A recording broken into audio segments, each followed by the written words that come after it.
All right, everybody. Like it or not, it's Unfound Live time, which means it is 9 p.m. Eastern in the United States. And I hope everybody is doing fantastic out there.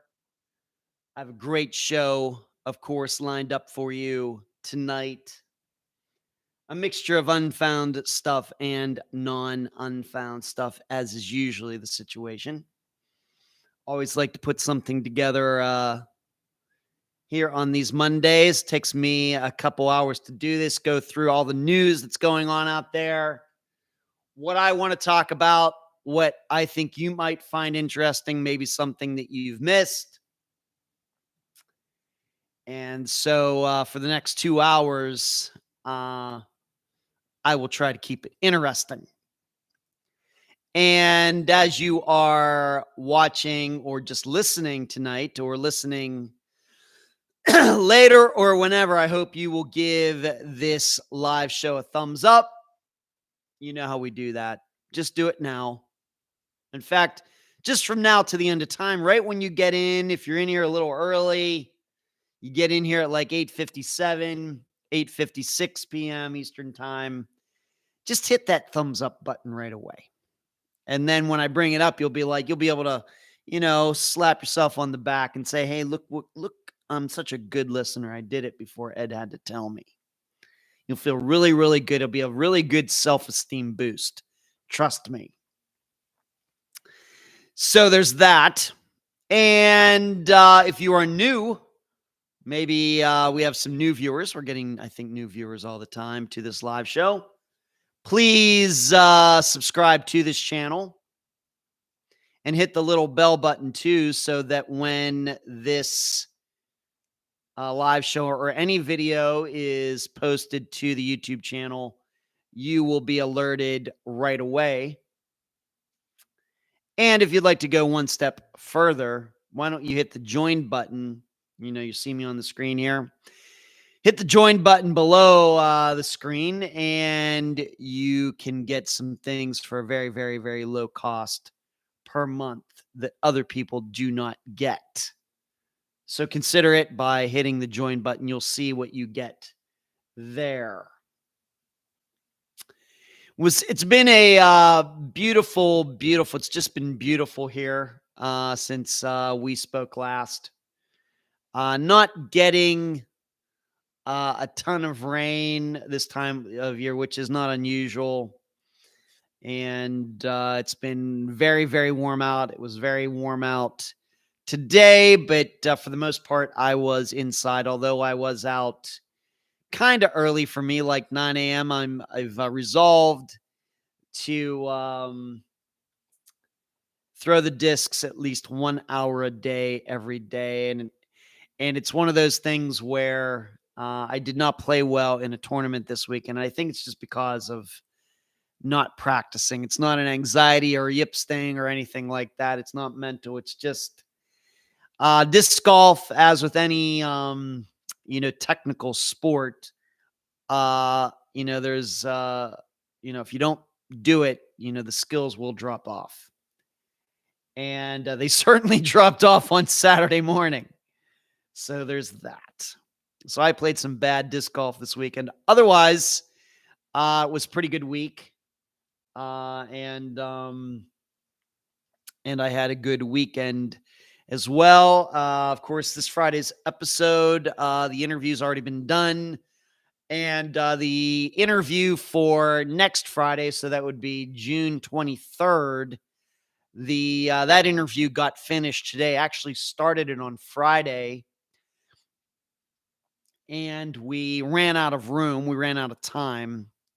The guest had to be somewhere, so we concluded it today. And that episode is going to be so long that I'm pretty sure it's going to be part 1 and part 2. Both parts will come out at the same time. But just to make it all easier for you, all of you, it'll be a part 1 and part 2. Really like how we did Keith Call and Sandra Haley's disappearances at the end of 2022. So we got a lot of things going on. I've spoken to a lot of people. Surely going to be doing some other interviews. And really, to tell you the truth, I have the episodes pretty much mapped out from now to like the middle of July. So although a lot of those interviews haven't been done yet, they're going to happen one way or the other. All of those people are very motivated to come onto the show and come onto the podcast and talk about their missing loved ones. So working ahead here at Unfound, which I love to do, at least a little bit. Don't want to get too far ahead, just a little bit ahead. So who is in here? Who is in the chat tonight? We got Charlotte. What's going on? Karen. Nephew Charles. What's going on? Mark in Indy. Mark in Indy says, finally had some time to listen to the Sean Dickerson episode. One of the most perplexing I've heard, not to mention, I'm sure, frustrating. True. Deborah, Marty, what's going on? Glenn, the real, hey, I'm packing for a trip here, but I've managed to squeeze. Where are you going, the real? You have to tell us where you're going. Barbara, what's going on? Charles says, good evening, Uncle Ed. By the way, your sister asked me to say hi. That's fun. Well, your sister, or my sister, your mother, yeah, we haven't talked in a while. That is too true, Charles. Hello, Kathy. What's going on? Jasmine and Sheree, thank you for moderating. Sheree has been on a little bit of a vacation, everyone, and so it's good to have her back in as the moderator. Veronica, what's up? And Angie, she wishes everybody's doing well. And Mr. Stillman, what's going on? And Amy, got maybe some new people in there that I maybe don't recognize their names. I'm usually pretty good at that. So good to see all of you. And I'm just going to Brisbane for a week, staying in the CBD. I'll be going to the Michael McIntyre concert. UK comedian. I can't say that I've ever heard of him, the real, but I hope you have a good time. Is this a driving trip or is that a flying trip? Inquiring minds want to know. Otherwise, what else is going on here before I get into all the true crime news for tonight? We got Father's Day coming up. Do not forget that. It's coming up this Sunday. I mailed my dad's card today, and I was talking to him this morning, and I told him I think I've found for him at least the most perfect Father's Day card ever. I'm not going to reveal to all of you what it is in case it gets back to him before he gets it.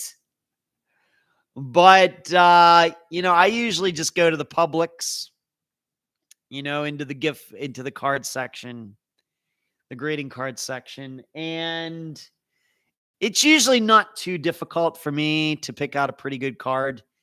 But I'm telling you, the one I found this time really, really hits the mark. So I'm going to be very interested to see how my dad reacts to it. It's, I don't get really, really deep, emotional cards. I get funny ones. This one's kind of funny, but the theme of it is the best part. It's not necessarily the words or anything. It's the theme of the card that absolutely, just hits it right in the middle of the target. So I was telling him that, and he'll just have to wait to get it. But like I said, I mailed it today. And I think that I drive, when I go down there to mail things, if it's just going to take a stamp or two, I have a change kind of container that I take in there every time. And so I always pay in change. I'm so old, right? That is so, it's like I'm a boomer or something to do something like that. But I have all this change, really have no need for it. I don't even know where all this change came from, to be honest with you. I don't know. Maybe my dad gave it to me or something at one time, but it's just a container like that big around, maybe that high. And it has dimes and pennies and nickels and a few quarters in it. So if I know I'm going to have to buy a stamp, which are 63 cents now, which is crazy, I just bring my change thing in and count it all out and get the pennies out and everything. So there you go. So you're flying from Canberra to Brisbane. Kathy says the real have a safe trip. All right, Marty, I always do funny cards. Funny cards are the old reliable of cards. They certainly are. That is true, Marty. You can't go wrong with a funny card. Of course, unless the person has no sense of humor, and then, what are you doing? Send a card to a person like that anyway. Veronica, no Ed coins spend just like dollars. I guess eventually they do. Eventually they do, I guess, Veronica, but they must, I think maybe the people just, maybe roll their eyes when they see me rolling in, with my change container. Deborah, that's why I buy forever stamps. Right. Yeah. I can remember back in the day, really when I lived in Las Vegas, that I would buy, stamps like that, but I just don't,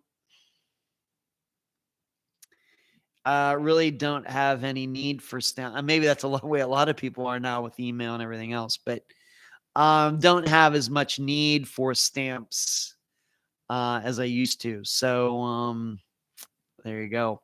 Marty, that makes it even funnier. Yeah, sending a funny card to somebody who doesn't have a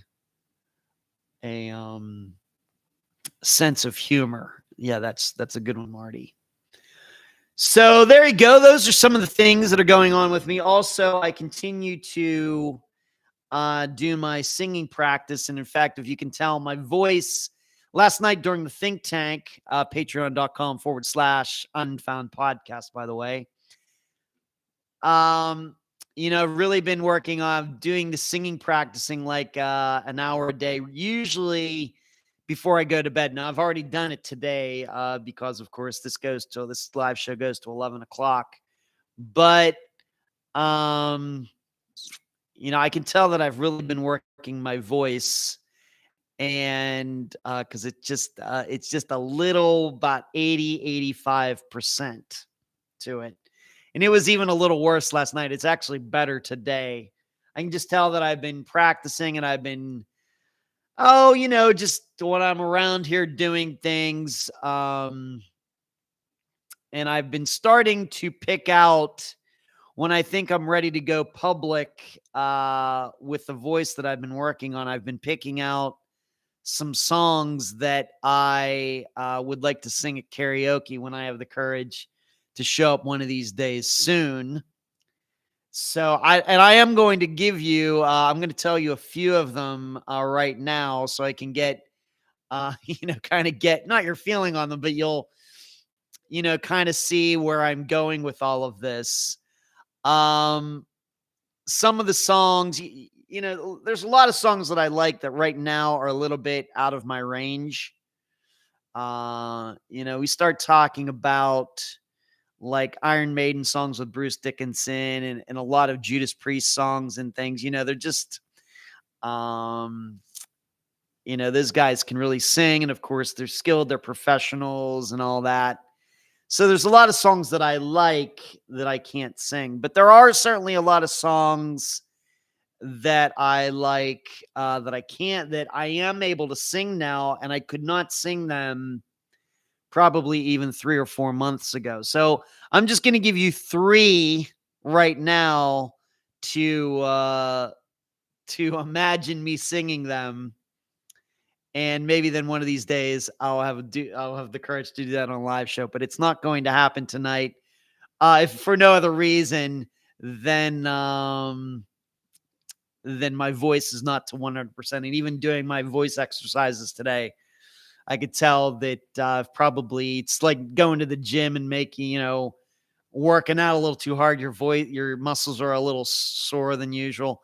That's kind of what's going on with my voice. So here are, Marty says, Hello, Twinkle, by the way. Twinkle, what's going on with you? Good to see you tonight. Marty says, I do a killer rendition of Bobo, right, by a karaoke. All right, so that's The Who. That's also known as Teenage Wasteland, right, Marty? I have to tell you, that's not, I love The Who, but that's not really one of my top The Who songs. I think my favorite Who song is Can You See the Real Me? I think that is probably my favorite Who song. Mark says, great song, Marty. Classic, Mark. All right, so here are the 3 songs, and they're kind of like, in kind of different genres. One of them is Superstitious by Europe. Keep on walk. I'll do it an octave down. I won't sing it at all. Keep on walking that road and I'll follow. Keep on calling my name and I'll be there. And if the mirror should break, it's easy to take. Just so you know that I care. I'm not superstitious. Maybe you know that song. That was on the album After the Final Countdown. That is a spectacular song. Superstitious by Europe. And then Fortress Around Your Heart by Sting, which is a fantastic tune. And Bark at the Moon by Ozzy Osbourne. So 3 kind of different types of tunes, and I can actually sing those ones pretty well. And if you know them, there's some range to them, at least a little bit. You get up to like for us musicians, like an A4, like A above middle C, or an A sharp above middle C, or a B above middle C. Those songs go up to that. I can get to that. And that's pretty good with some confidence. So if you know those songs, Superstitious by Europe, Fortress Around Your Heart by Sting, and Bark at the Moon by Ozzy Osbourne. So there you go. And Twinkle says, I would love to see you at karaoke. Well, I go, and I think I'm going to do well. I'll video it, Twinkle. Charlotte, yes, Charlotte agrees with Twinkle. If I think I'm going to do well, I'll get somebody there to video it, and I'll put it up on Facebook so everybody can critique me. All right, let's move on to, and you can look all those songs up for all of you who are not familiar with those songs. I'm thinking people know Bark at the Moon, and I'm thinking people know Fortress Around Your Heart. But a lot of people don't know Superstitious by Europe, but it's a fantastic tune. All right, let's move on. Let's start with very, very big news in Unfound Land. And that is, and this is, of course, a very recent disappearance that Unfound covered. Alan Glasgow, you remember him? He was the guy that, not one of the greatest guys, to be honest, that we've covered on Unfound. Remember, it was his ex-wife who was the guest, and they have a child together. And he went to Canada, and he got kicked out of Canada because he attacked a woman. He came back, was working at a convenience store, and then was living with 2 other employees there, a mother and a daughter. Then he went missing, and the details were a bit vague. He's alive. Authorities in Arkansas somehow tracked him down and found him and identified him, and he is alive. And the reason he is missing is that, the smiley face on the car. There you go, Marty. Exactly. The reason he's missing is he just doesn't want to have a contact with anybody in his family or friends, anybody anymore. That's what he told authorities. I'm not missing. I'm right here. I don't want to have any contact with anybody. That's it. And the way I found out was that Annabelle, who was the guest, she sent me a message on Saturday, I think it was, telling me this. So if you're keeping track, this Alan is the 3rd missing person who has been found alive that Unfound, covered that person's disappearance. The first one was Patrick Reed in Texas. And then there was Brandon Roberts, of course, that was just a couple months ago that happened. And that was in Oregon. And as I told you a couple weeks ago, Brandon Roberts is home. He got burned and everything, but he's at home. He's alive. I have not talked to his mother yet to know exactly the state of his health or anything, but he was number 2. And now we have Alan Glasgow is number 3. And, I don't know. I can't say that I'm too surprised by that. Alan is one of the shadier people that we've covered on Unfound, so I guess it shouldn't be a surprise that he just decided he didn't want anything to do with, with anybody else in his life, and he wanted to evade the responsibility of, being a father and everything else. So Alan Glasgow is alive. So once again, for anybody keeping score at home, that is the third person that has been found alive that Unfound is featured. Now, crazier is that is the fourth, at least the fourth disappearance. It's the fourth disappearance that has been resolved this year of disappearances that have only been featured this year. So since January, 4 disappearances have been resolved to one extent or another, and all 4 of them were disappearances that came out this year.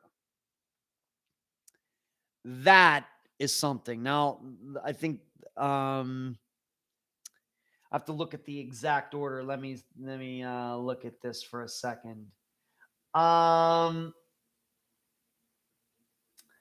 In consecutive weeks, we first covered the disappearance of Matthew Braswell. And then about 2 to 3 weeks later, you remember that some remains were found, and then they went back out there and did a deeper search, and more remains were found. He's unfortunately deceased. But that was only 2 or 3 weeks after that episode came out.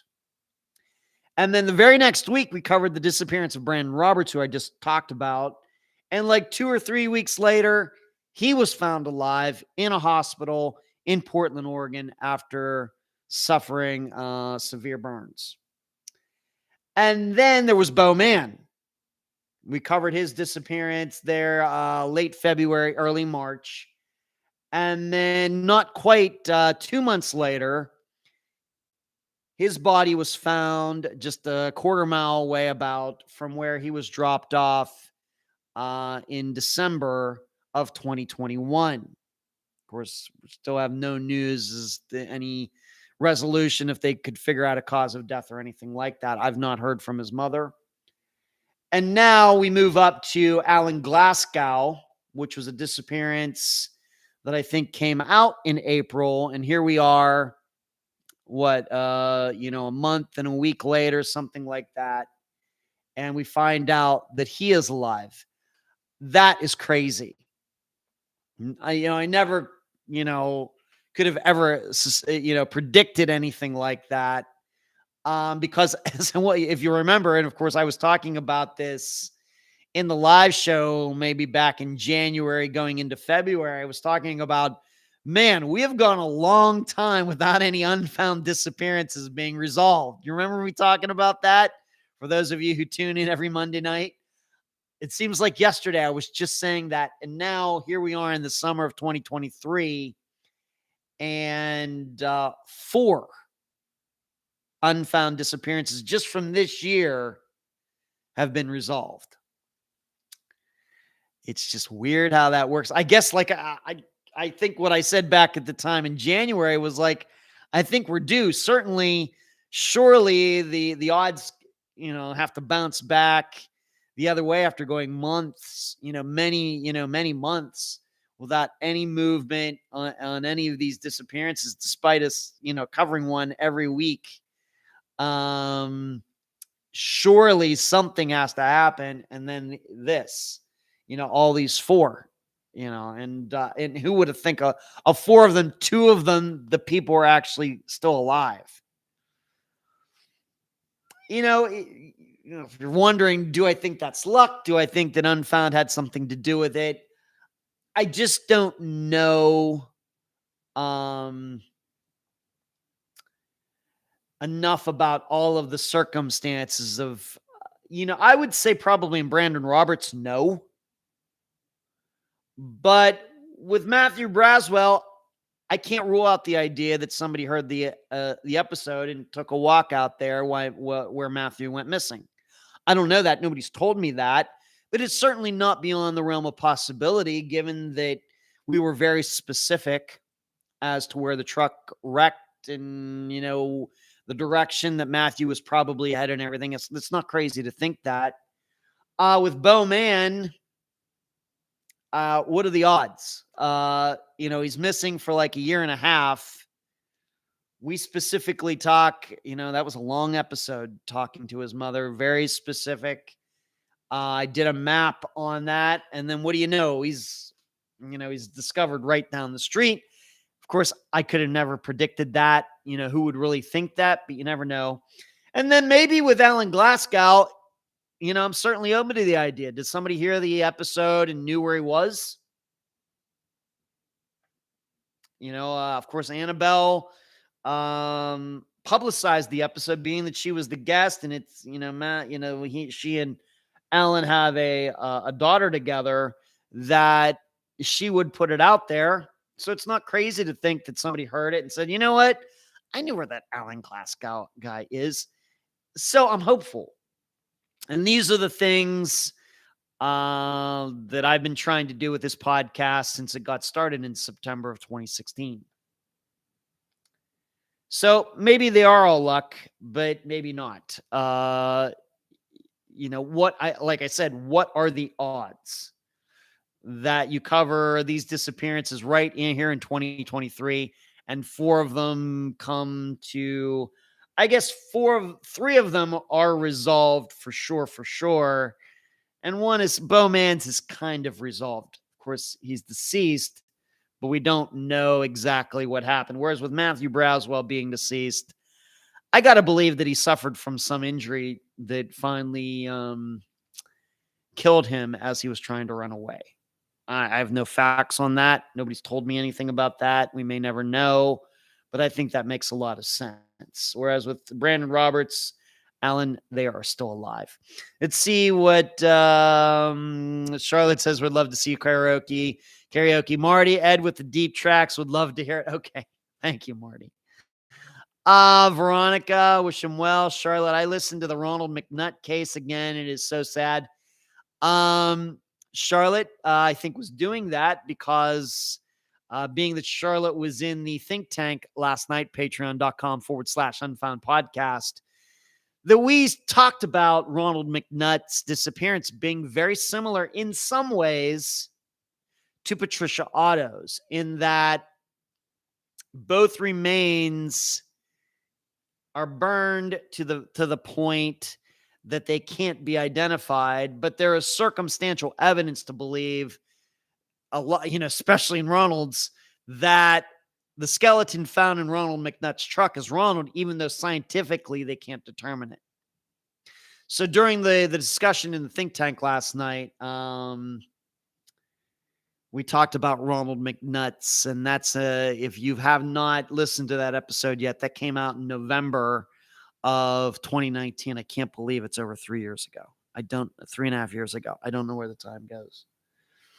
But his daughter, Leslie, was the guest. But a lot of similarities between those two disappearances. And you can listen to the Ronald McNutt disappearance and compare it with Patricia Otto's and see what you think. Fishing. Hey, all, just getting on board. Love you and your hard work. Thanks, Fishing. What's going on with you? Good to see you. We were talking a little bit about my singing earlier, Fishing. I was talking about there's 3 songs that I've already picked out for karaoke one of these days, because I've been taking this singing class. I'm doing singing exercises every day. Mark, I had those same hopes on the Dickerson case, hoping something that knows him, or maybe even Sean himself, heard your episode. That would be great, Mark. The only thing I would say to that, Mark, is certainly his is a lot more complicated than Matthew Brandon's and Allen's, certainly. Although it certainly could go along the lines of Bowman's. But I think, speaking of Bowman's disappearance, given that he was found right down the street, it very well may be, and I'm hoping, given that it seems he was all in one piece, and given that he was in an urban area, at least no big animals, I'm guessing, not to be morbid, but I'm guessing some rodents or something might have come along during that time. But I'm hoping they can determine that, if they don't see any stabbings or shots or anything on him, that they can get to a probable cause of death. And I think with Bowman's, it very well could be, looking back at it now, hindsight 2020, maybe we just overcomplicated it. We had all this information, the Uber rides and everything else. And, that's been going through my mind. This is all that I do. So it's my job to understand these things. And it very well may be that we've overcomplicated it. And so, Mark, when you bring that up, it very well may be that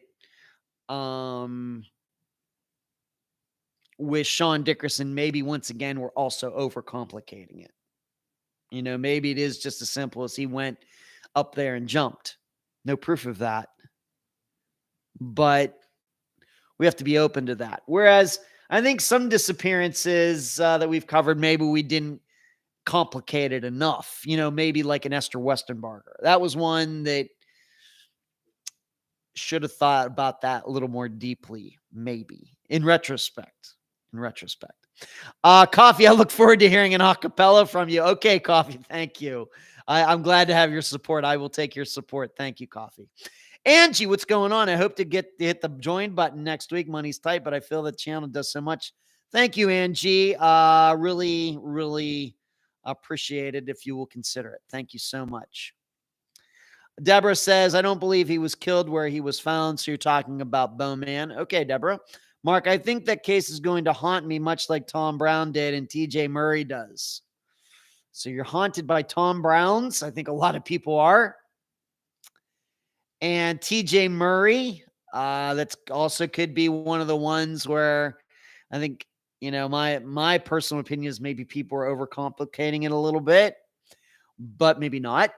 And Sean's, with all of the info we have, everything, the pictures and everything else, it does lend itself to try to look at all the info and make sense of it.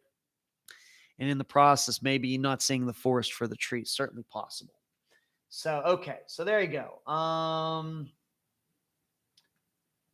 Let me get back to this. So Alan Glasgow, if you're just tuning in now, Alan Glasgow alive. But can't say, we had these two other ones. Brandon Roberts, I think a lot of people, including myself, were surprised, given that somebody else ended up with his phone. Then going back to a few years ago, Patrick Reed, I think a lot of people were surprised that he was alive. With Alan Glasgow, I'm not so sure too many people are surprised, given what we learned about him and the circumstances and everything else. All right, so let's go to the auto poll. Of course, Patricia's disappearance doesn't lend itself to a very in-depth poll, because I'm guessing most people listen to that episode and really do believe that those are her remains that were found at Finley Creek. It's just the science is just not there yet. I'm open to that. So I simply asked the question, do you think that the technology will one day get to the point where the DNA can be sampled from those remains that were burned or were cremated? Cremains, as we talked about. I can't believe that in that episode I got that name right. When she kept saying cremains, and I actually knew the word portmanteau, which means when you take two different words and combine them together to make a new word. That's what it is. It just kind of came to me. I don't know how I did that. But a large majority of you in the discussion group said yes, that eventually technology will get to the point where burned remains, charred remains, cremation, ashes, something like that can be tested and scientifically identified, placing those ashes with a particular person. I'm hopeful as well. I don't know what's going to happen. The tough thing with covering disappearances, we just don't talk about DNA that much. So I don't really study what's going on in that field of research very much at all. I just don't, simply because it's just really not pertinent to what we do here. It's just not. So whereas I'm sure if I did only unsolved murders or something, then that would be different. But that's not what we do here. Now, in the think tank, really didn't talk about that too much. I think everybody's just hopeful. And, nobody's wants to say, no, it's never going to happen. Because, really, 40 years ago, who would have thunk that you could combine a map, a camera, a stereo and everything, in your hand with these things, these phones. So you can never rule out what technology is going to do from year to year. So I think everybody is hopeful that the technology will continue to increase with DNA. The other thing, point that I wrote about in the blog, once again, patreon.com/Unfound Podcast. I do the blog there. Even entry-level people get to read the blog or listen to it. I do an audio version as well. I also wrote a little bit about, I think Patricia Otto's disappearance is one that reminds us that disappearances are sometimes usually not a snapshot in time. It's a series of events that are happening over time that culminate in the disappearance. Now, you may just go back a few days, but with Ralph Otto, we may have to go back years to the time when he first decided that he was going to abuse women. That is when Patricia Otto's disappearance started. Not on August 31st, 1976, when she came home and they got in this fight that Suzanne saw. The disappearance actually started years before that. And once you start to think about disappearances in that way, I think then it's much easier to understand them. Of course, there's still a lot of things we don't understand, but if you think about disappearances are not a snapshot in time. Like I talk about jet crashes, whether it's a private jet or a commercial jet or whatever, a regular Cessna with a propeller or whatever else. Usually those crashes, those accidents, whether people get killed or not, are not a snapshot in time. They're not just those seconds when the plane hits the mountain, the plane hits the water, the plane hits the ground, or plane hits another plane. It's a culmination of things that started maybe hours before, days before, months before, years before. Very possibly.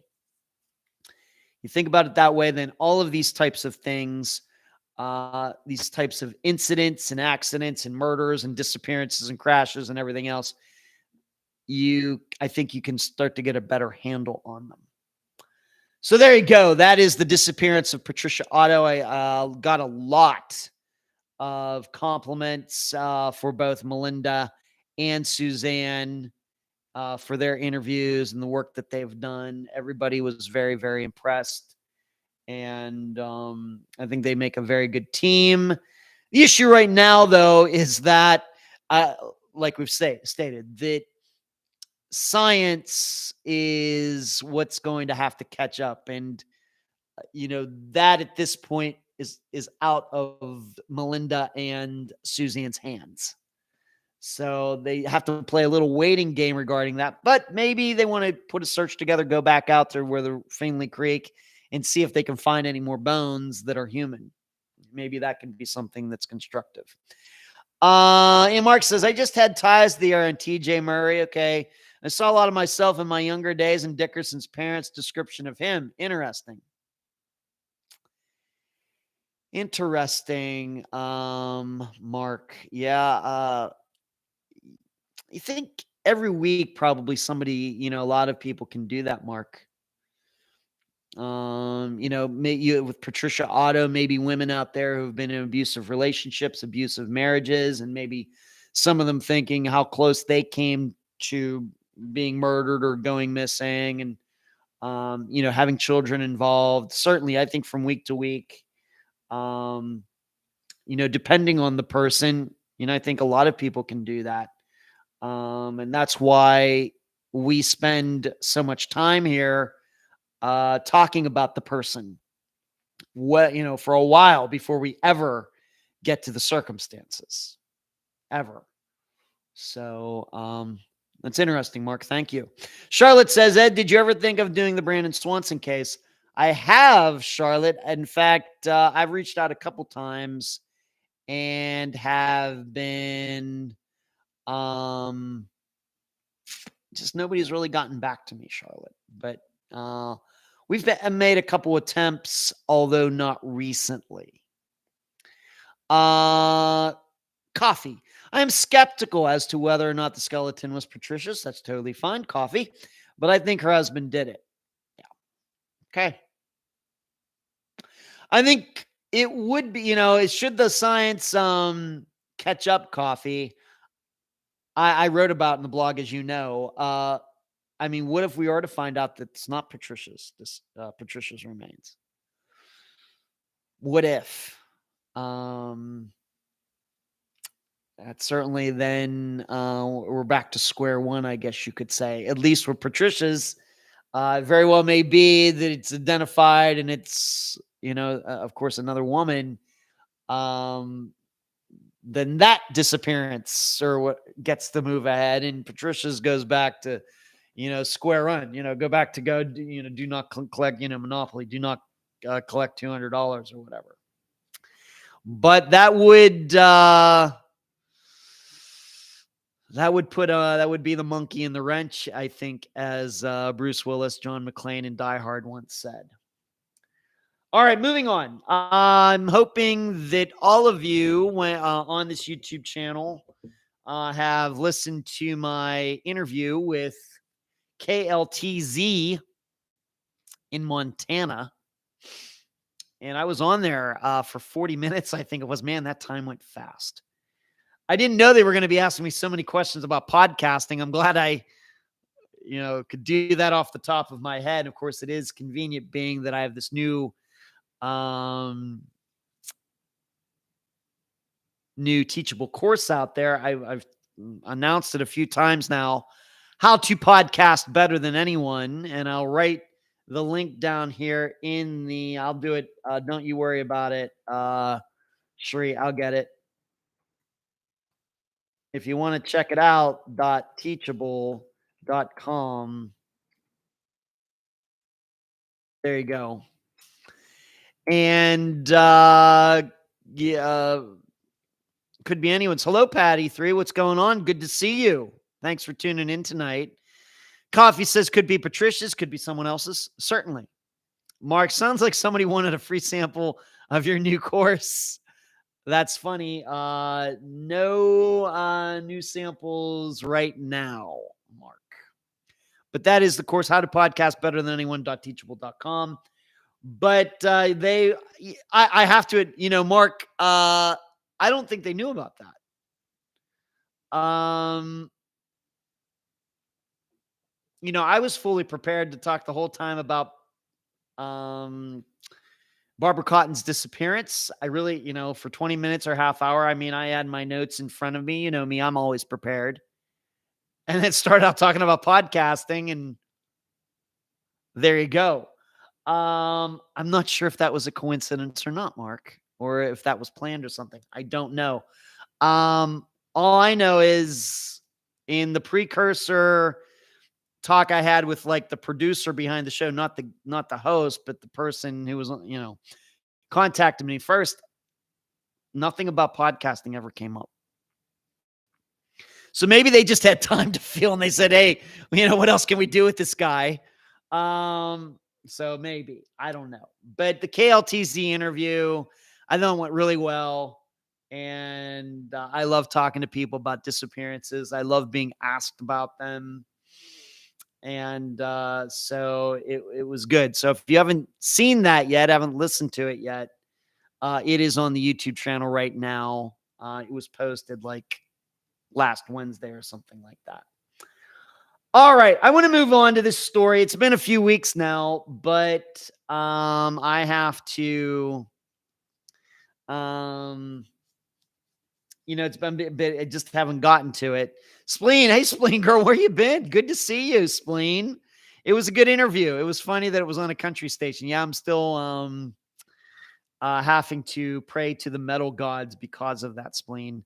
I got the impression they didn't know about the teachable course either. Yeah, so it was just some sort of coincidence, Mark. I want to talk about this dead doctor. His name is John Forsyth. The Missouri ER doctor, whose body was found in a lake more than a week after he went missing under mysterious circumstances, had just gotten engaged to a nurse who was 8 months pregnant with his baby. Dr. John Forsyth, a 49-year-old, newly divorced father of 8, was last seen alive on May 21st. When security cameras in the parking lot of a public pool in Cassville showed him getting into someone's vehicle. 3 days earlier, Forsyth had proposed to a nurse who had worked with him and whom his family had not met until after his disappearance. Most of his relatives were unaware of the engagement. The ER doctor's bride-to-be is 8 months pregnant with the couple's first child, a source anonymously said. I've never cried and prayed so much as the last 2 weeks, Forsyth's father, Robert, told the outlet while discussing his late son's plans for the future with his fiancée. It's just been wrenching. They were planning their wedding. The 76-year-old added that he learned of the proposal and pregnancy only after his son's death. Forsyth's engagement came a short time after he finalized his divorce from his wife, a woman who had been married twice. He'd married to her twice. So they got married, got divorced, got married again. Between 1995 and 2022. On May 10th, a judge ordered Forsyth to pay his ex-wife $4,000 in child support a month, plus another $15,000 a month, which the doctor who had created a cryptocurrency with his brother and was reportedly a millionaire did not contest. By all accounts, the split was amicable. I guess so. Forsyth's brother, Richard, complained to Fox News Digital that he and his family have been kept in the dark by the authorities about the investigation. The Missouri State Police told us, we know more than you think we do, he said. We are mad. We are being kept in the dark. Authorities who have been equally tight-lipped with the press about the investigation have not said whether they believe Forsyth was killed or died by suicide. His brother and other family members have dismissed any suggestion that he took his own life, saying he was devoted to his 8 children he has with his ex-wife and seemed happier than he had been in a long time. On the day he vanished, Forsyth had just finished a 12-hour shift at Mercy Hospital in Cassville. He texted his fiancée that he would see her in a little bit, but then stopped responding to her messages. Cassville Police Detective Stuart Lombard previously told Fox News Digital. Security footage showed the doctor heading to his luxury RV where he stayed while on call. Cameras later captured Forsyth in the parking lot of the Aquatic Center in Cassville, about a mile from the hospital, where he's seen entering someone's vehicle after leaving his own car unlocked with his wallet, 2 phones, a laptop, and other items inside. Forsyth then apparently emerged from the unknown car and was seen walking around the parking lot for 10 to 15 minutes. The medic was due back in the hospital for his night shift at 7 p.m. but never made it, which was extremely out of character. Forsyth's Acura was found that night near a waste treatment facility located 700 feet from the public pool with his stethoscope dangling from the rearview mirror. 9 days later, a kayaker found Forsyth's body floating in Beaver Lake in neighboring Arkansas, about 25 miles from Cassville, with a gunshot wound. Police have not explained how Forsyth got from Cassville to Beaver Lake and have not said where and when he died. So he goes down to Beaver Lake when he hasn't slept all night. He doesn't have his car and he doesn't have a cell phone. It doesn't make any sense. There's no way he went of his own accord.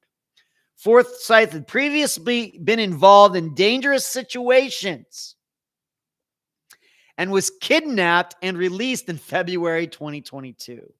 It was cold. He was zip tied. He was made to feel very unsafe and taken on a car ride with some people to a bridge, and he was threatened. Richard Forsyth learned about the kidnapping from a friend and said it was somehow related to the cryptocurrency UFO, which the brothers had created together. Dr. Forsyth never reported the first kidnapping because he wanted to protect those close to him from danger, according to the friend. Many times he mentioned he might be in danger, but it was always really vague. The slain doctor's father, Robert, said that his son told him he had made some enemies and hinted that there are people who don't like what I'm doing, but he did not go into details. Although Benton County Coroner Daniel Oxford said an autopsy Forsyth's body was completed a week ago, the results won't be released until the investigation is complete. That is one crazy story. ER doctor, 8 kids, gets divorced, is engaged to a woman that is the rest of his family doesn't know about. She's 8 months pregnant. He started this cryptocurrency. He allegedly got kidnapped. He has a luxury RV in the parking lot, on and on and on. I mean, wow. So what are we to think of all of this? Twinkle says, I think that doctor had some mental issues. He may have staged his disappearance to get away from all those problems. Veronica seems staged with a doctor, but I can't see the future. Here's what I think I know. That kidnapping did not happen.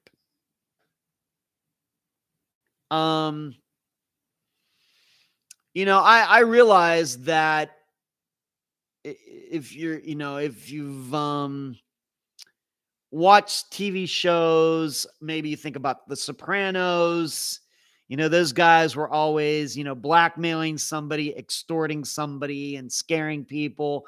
And I'm not saying the mafia or the mob doesn't do that.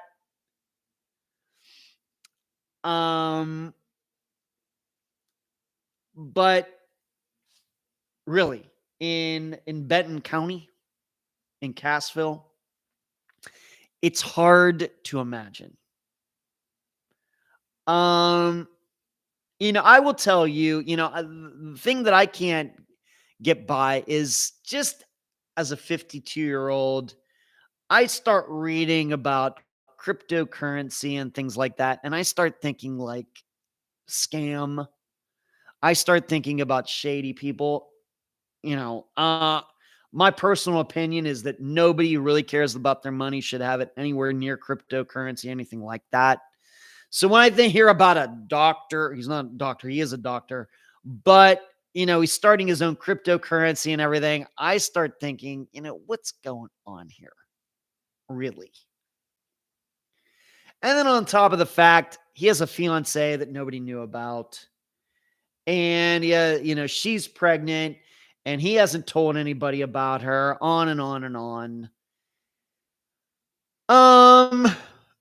This guy just sounds like, yes, he has a lot of stuff going on, but I don't think it has anything to do with anything outside of himself. I will tell you, the first thing that comes to my mind is that, if there's video of him meeting, like it said, going to meet, this other car at some parking lot or something like that, it's either one of two things. It's either drugs or there was another woman. And, so he has his ex-wife, he has his fiance who's carrying his child. And then there's some other woman that he's been also juggling. And, maybe she's found out that now he's engaged and, she's threatening to go public and everything else. In addition, we have to remember something. This guy was not some Beverly Hills plastic surgeon. Okay. I realize that we all think that, doctors make a lot of money. They do compared to the average person, but he was an ER doctor. And I realize we need him, very important, in my opinion, more important than plastic surgeons. But ER doctors, that's not where the money is. if you're going into the medical profession. Certainly not. And you go back to these finances, he was going to be paying his ex-wife $20,000 a month before he sees a penny.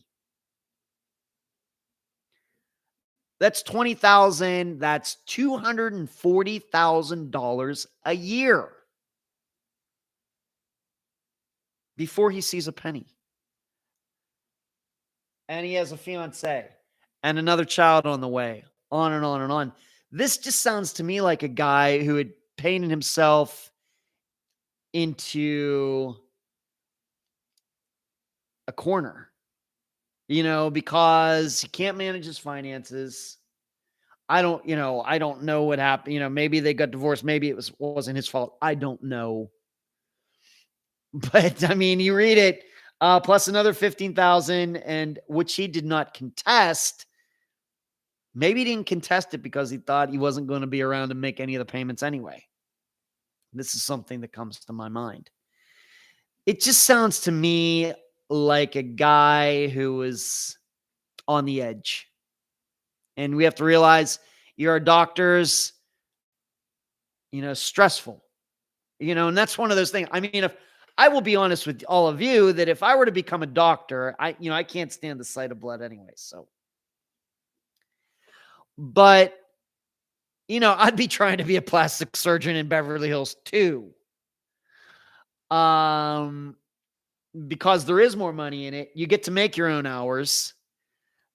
Rarely do you run into any necessarily emergencies.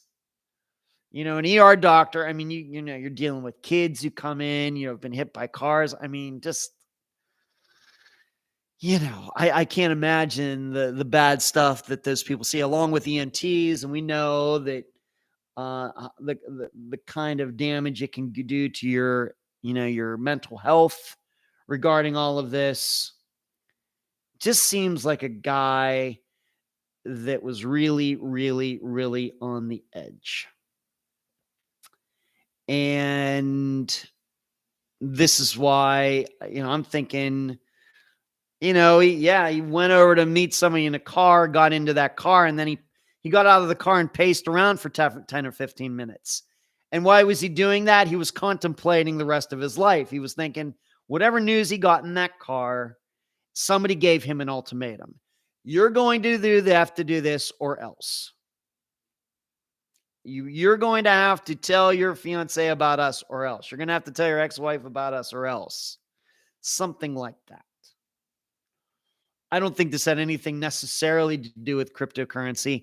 I just think that I just find people that get into that to be very, very shady. Very, very shady. And we know, I forget the guy's name, that guy that tried to run and they caught him in the Bahamas. I mean, he was one of the biggest cryptocurrency people at one time, whatever it was called. And they, some young guy, and they brought him back. And now he's all this trouble. And he's, it's just, don't stay away from that stuff. All of you, PSA tonight, public service announcement. Stay away from cryptocurrency. Stay away from people who get into cryptocurrency and Bitcoin and all. Stay away from all of them. All of them. And so with this guy, I think that he just, I think I have to say that I'm leaning towards suicide right now, simply because he just went too far with all of this. And then, as we know, it doesn't pay to kill people who who owe you money or something like that, simply because dead people can't pay off debts. So there's that. So, I mean, it's a crazy story. Just don't, let's everybody's saying here. Seems staged with a doctor, but I can't see the future. I agree with you, Ed. Thank you, Marty. Shree says the brother is suspicious. Okay, so Shree's looking at the brother. No wonder spleen. He would have only had about 140,000 left after that. I guess only as relative, but then after taxes and everything, spleen. And He's going to be working the hours of an emergency room doctor, but after taxes and all this other stuff, he's going to, he's going to have to live like your average teacher, and when you're, all these things going on, it just sounds like something is not right here. Twinkle, yes, cryptocurrency is shady business. Twinkle says, Marty, anti-crypto over here. Mark, Sam Bankford free. Thank you, Mark. That's who I was thinking of. Rockford, agree on suicide. Also not buying the first kidnapping. Hello, Rockford. Rockford makes his first appearance tonight. Agree with you on suicide. Also not buying the first kidnapping. Deborah, he might have been worth more dead than alive. He might have been. So maybe Deborah's going along the lines of, maybe the ex-wife figured out, maybe there's some health, life insurance policy. Could be. But it just sounds to me like we've experienced so many times and so many disappearances. Man, this person had a lot of things going on. If it was just one of these things, you get divorced. All right, he has this big payment. That's just one thing. Or, he has this fiance who's a nurse and he hasn't told anybody about her. It was just that. Or if it was just him and his brother doing some cryptocurrency stuff, if it was just one of these things, then okay. I guess everybody, even myself, has like one thing that's, but this guy has all of them. So, and you also got to wonder, what's going on? He has a fiance, never told anybody about her. This tells me the reason he's not, there's only one reason people do that. Well, I should say, I'll just speak for my gender. There's only one reason men do that is because there's other women in the guy's life. That's why. That's why that happens. Whoops, that post twice. That's fine, Rockford. I'll have to respect this review on crypto. The alternative is having the government aware of your finances, which is more terrifying than anything crypto related. Okay. Twinkle, I'm thinking the doctor was working at a small hospital, which wouldn't pay as much. Yes, Twinkle. Would like to know his work background to see if this was a slide down for him. So the only reason telling that kidnapping story is his brother. No other confirmation. Yeah. Okay. I see what you're saying. Sheree. Okay, so the brother's just creating that. Marty, I hear you on that, Rockford. No one wants the government to have full range of Rockford not going to, but can't resist observing that there are far more shady people in elected office. Okay. So that is the dead doctor. And you have to remember, this happened, I meant to talk about this like a couple weeks ago. This happened on May 21st. And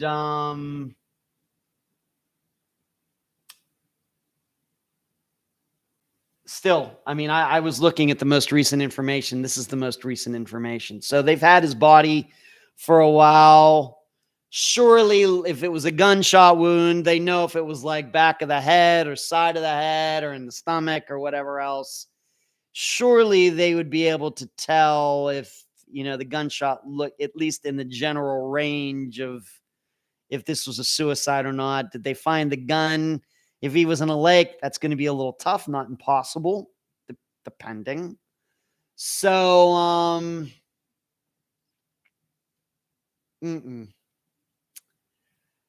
just a lot, got a lot of stuff going on. And, it's one of those things where this guy made all these choices and then somehow he's not the one who does something to himself. No, somebody else does something to him. It just seems a little bit of, how bad can somebody's luck get, I guess. Veronica, tell us women all the secrets, Ed, when it comes to men. Well, Veronica, I am single, so I am certainly not. This is not a relationships live show or relationships podcast. But as a single guy and, being, the advantage that you have on being single for 52 years in contrast to men my age who, if they are married at my age, have been married maybe for 20 years or something like that, is that, just to be honest, just because this is the way it is, you just have more experience around women. And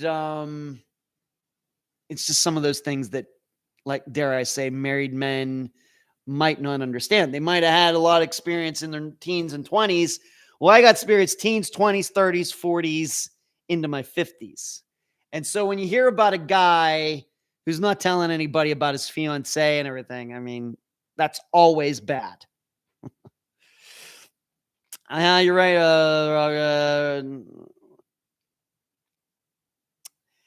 Obviously, Great Gar has not been found, but I'm referring to the swirl of activity around him at the time of his disappearance. Maybe. I'm still convinced that Ray Grigar committed suicide. He also had a lot of things going on, in addition to the fact that it seems suicide ran in his family, and we know that that is scientifically a thing. Deborah says, smart on your part. Sometimes I do make some smart decisions, Deborah, and then make a lot of bad decisions too. So that is this John Forsyth guy, and I had to be reminded that this is John Forsyth, the regular guy. This is not John Forsyth, the guy who was on Dynasty and the guy who played the voice on Charlie's Angels. So I, of course, hope that they eventually find out the truth on all of this. It's just, I don't believe the kidnapping story, and the guy had a lot going on. And obviously, he was pacing around thinking about things after being in that car. And when I think of something like that, I think that somebody had given him an ultimatum. Either you do this or something's going to happen. And, you know, he maybe chose, the good doctor chose choice number 3. Being single would have allowed me to attend the think tank yesterday. I had to stop for my anniversary. Yeah, those things get in the way, Rockford. Okay, Kathy. Speaking of which, of course, if my mother was still alive, my parents tomorrow would have been married 59 years. They got married June 13th, 1964. Tomorrow would have been year anniversary number 59. As it was, they were married for 54 years. I can't imagine it. Just saying the words, I just can't imagine. I'm 52 years old, and I'm still not as old as their marriage was when my mother died. That's crazy. All right. Moving on. I want to talk about the Unabomber. Ted Kaczynski, the Harvard-educated mathematician who retreated to a dingy shack in the Montana wilderness and ran a 17-year-old bombing campaign that killed 3 people and injured 23 others, died Saturday. He was 81. Branded the Unabomber by the FBI, Kaczynski died at the Federal Prison Medical Center in Butner, North Carolina. He was found unresponsive in his cell Saturday morning and was pronounced dead at 8 a.m. Before his transfer to the prison medical facility, he'd been held in the federal Supermax prison in Florence, Colorado. If you ever have a chance, you should watch like a documentary on that Supermax prison. Fascinating. He's been there since 1998, 4 life sentences for what he did. He admitted committing 16 bombings from 1978 to 1995. Years before the September 11th attacks and the anthrax mailing, the Unabomber's deadly homemade bombs changed the way Americans mailed packages and boarded airplanes, even virtually shutting down air travel on the West Coast. In July 1995, I'd completely forgotten about that until I read it here. He forced the Washington Post in conjunction with the New York Times to make the agonizing decision in September 95 to publish his 35,000-word manifesto, Industrial Society and Its Future, which claimed modern society and technology was leading to a sense of powerlessness and alienation. But it led to his undoing. Kaczynski's brother David and David's wife Linda Patrick recognized the treatise's tone and tipped off the FBI. In April 1996, I remember when this happened. I remember where I was when the news broke. They found him in a 10 by 14 plywood and tar paper cabin outside Lincoln, Montana. Had journals, coded diary, explosive ingredients, and 2 completed bombs. An elusive mastermind, the Unabomber won his share of sympathizers. But once it was revealed he was a wide-eyed hermit with long hair and beard who weathered Montana winters in a one-room shack, Kaczynski struck many as more of a pathetic loner than a romantic anti-hero. Even in his own journals, Kaczynski came across as not a committed revolutionary, but a vengeful hermit driven by petty grievances. I act merely from a desire for revenge, he wrote. A psychiatrist who interviewed Kaczynski in prison diagnosed him as a paranoid schizophrenic. Mr. Kaczynski's delusions are mostly persecutory in nature. The central themes involve his belief that he's being maligned and harassed by family members in modern society. Kaczynski hated the idea of being viewed as mentally ill, and when his lawyers attempted to present an insanity defense, he tried to fire them. When that failed, he tried to hang himself with his underwear. He eventually pled guilty rather than let his defense team proceed with an insanity defense. I'm confident that I'm sane, he told Time magazine in 1999. I don't get delusions, and so forth. The FBI called him the Unabomber because his early targets seemed to be universities and airlines. That's where they get the UNA. An altitude-triggered bomb he mailed in 1979 went off his plan to board an American Airlines flight. A dozen people aboard suffered from smoke inhalation. Very fortunate that plane did not disintegrate. Kaczynski killed computer rental store owner Hugh Scruton, advertising executive Thomas Mosser, and timber industry lobbyist Gilbert Murray. California geneticist Charles Epstein and computer expert David Gullitner were maimed by bombs 2 days apart in June 1993.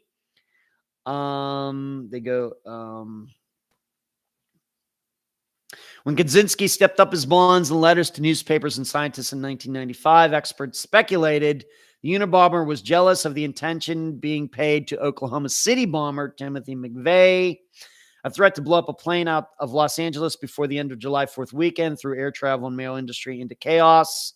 Unabomber later claimed it was a prank.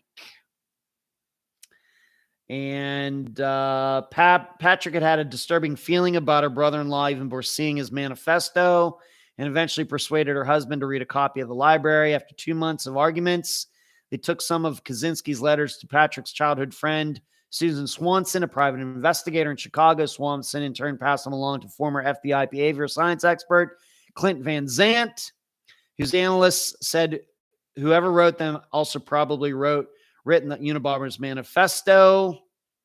Swanson turned to a corporate lawyer friend, Anthony Bisegli, who contacted the FBI. So there you go. He is dead. You know who else is dead? I didn't put it in my notes here, but you know who else is dead? Is one of the biggest spies in American history. The guy's last name was Jansen, and they actually made a movie where Chris Cooper played him, and Laura Linney was also in that movie. And that was a pretty good movie. I forget what it was called right at the second. But he died recently also. And so he was also a guy who was put away for life.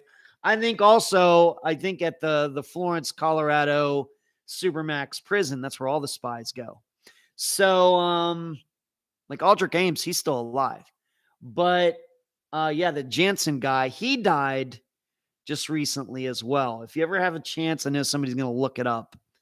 There was a movie made about how he got caught in like the 2000s somewhere, maybe 15 years ago, 18 years ago, something like that.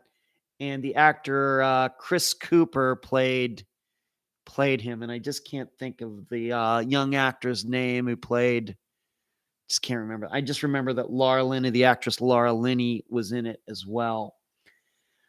But What's interesting to me about this is in reading this article regarding the Unabomber is that they were able to identify him,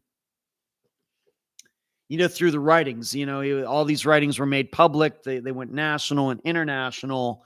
And it was from that, as you heard in this story, that the sister-in-law, the wife of the brother of Ted Kaczynski, started to get suspicious. She told her husband about it. They argued about it, and then they did something. But it was interesting that the writings led to the Unabomber getting caught. But being that this has also been a topic recently, it's interesting to me that the writings of the Zodiac Killer did not get him caught. Even though those letters certainly had a lot of eccentricities and uniqueness to them. And, this is one of those things. I was just,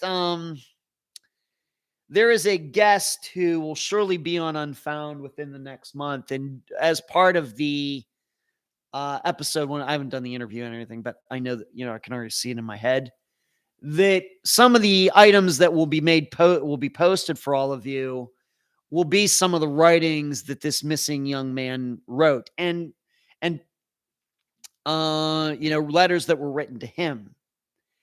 And it's interesting to me as a person who has written a lot of words in his life. Of course, I do a lot of writing for Unfound. I do, of course, what we would call the scripts for the episodes.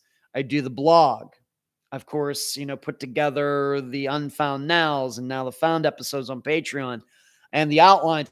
I do a lot of writing just for a podcast that's, audio. But as many of you know, before I was doing this, I've written several novels in my life. Myself and words go along really, really well. And back in my days of writing novels, it was not unusual for me to write 3,000 words a day, every day for like 5 months in a row.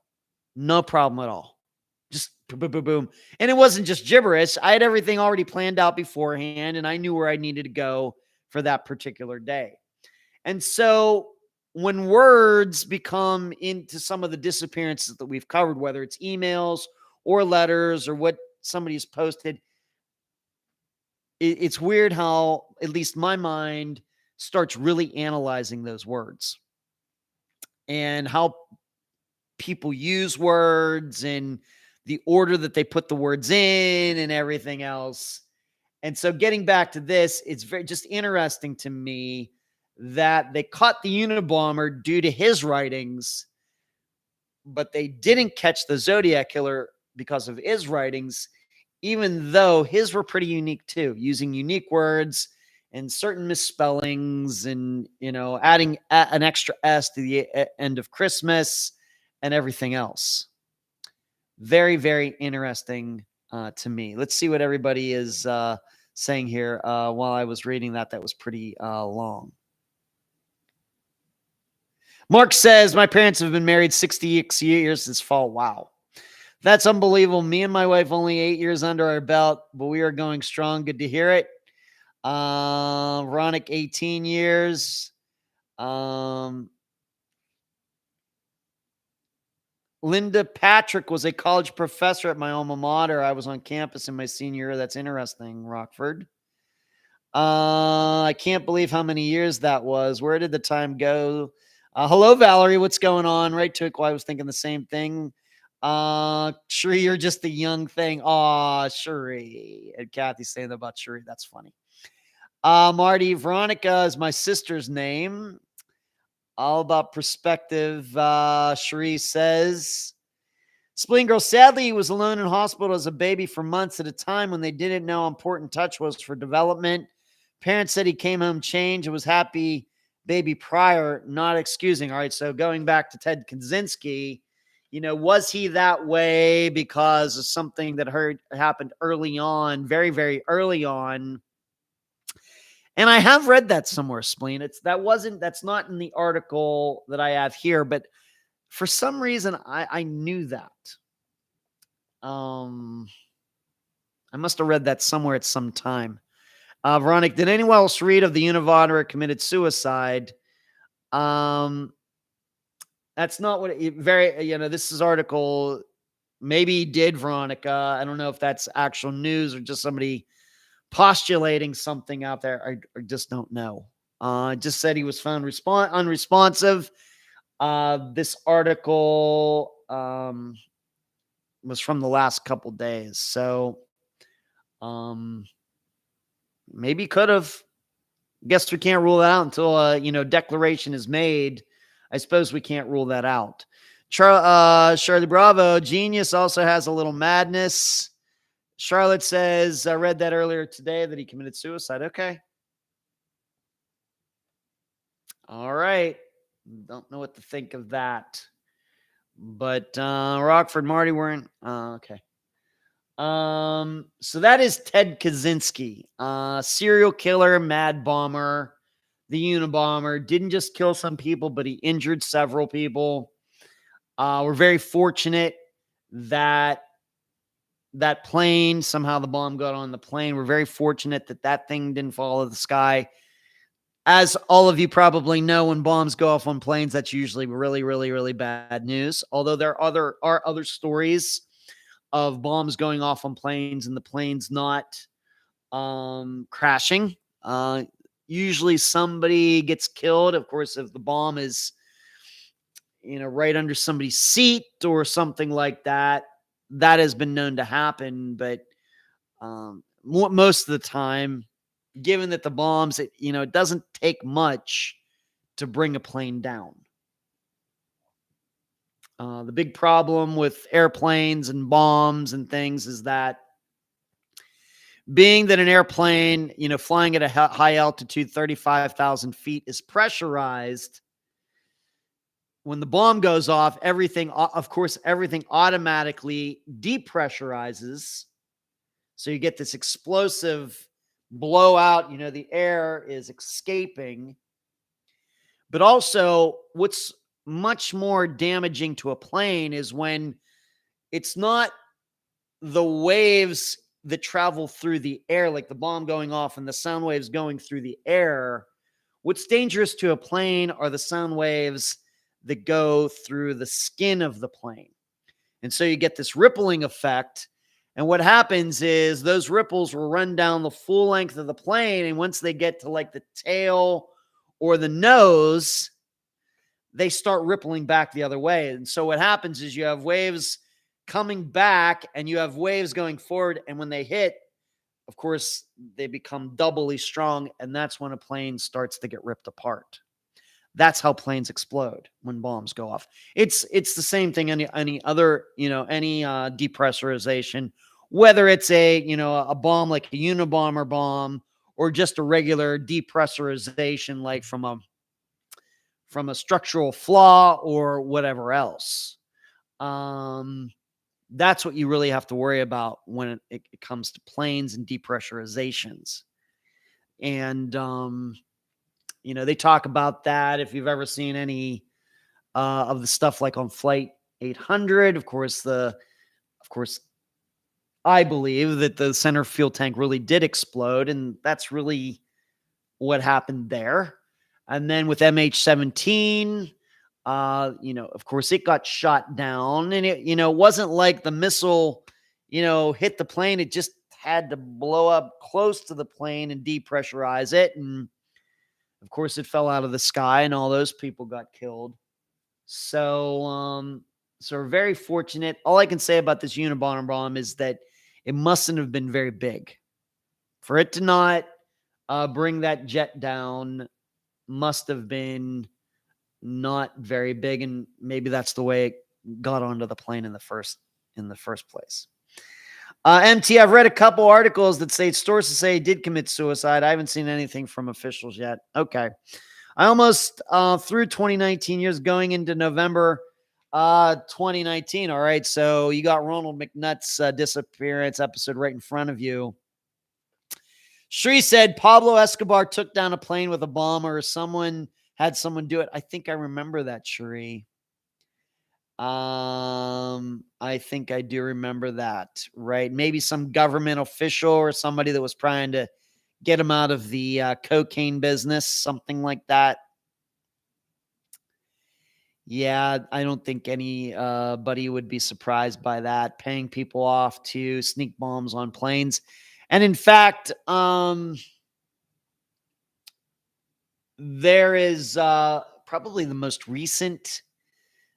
um, most recent accident like this. And the only reason I think this is because I have Paramount Plus and they have that Mayday air crash investigation show on there. And there was a Russian jet that took off from Egypt or Ethiopia or somewhere, and it was headed back to Russia, and it exploded. And they believe that somebody, someone from Al Qaeda or ISIS or somebody, paid off one of the baggage handlers to put the bomb on the plane or something like that. And that's been some years now. We don't quite have the bombing of planes as much as we used to for a lot of different reasons. Technology, maybe things are just a little different now. You also can't forget, speaking of which, probably one of the most famous bombings happened in did you know this? But before the 1988 Seoul Olympics in South Korea, the North Korean government set upon a plot to blow up a jet, and the jet did blow up. To try to make sure that the Summer Olympics never happened. They blew up a South Korean jetliner. There were two North Korean agents who were in charge of doing this. One of them ended up committing suicide after accomplishing. He was going to get caught, and he committed suicide or was murdered. And the woman who was involved in this actually did get caught, and she ended up essentially defecting.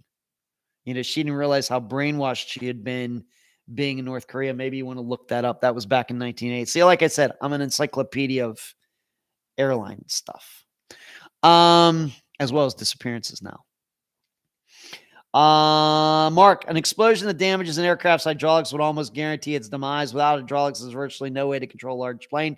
That certainly can play a huge role too, Mark. Certainly. That's certainly true.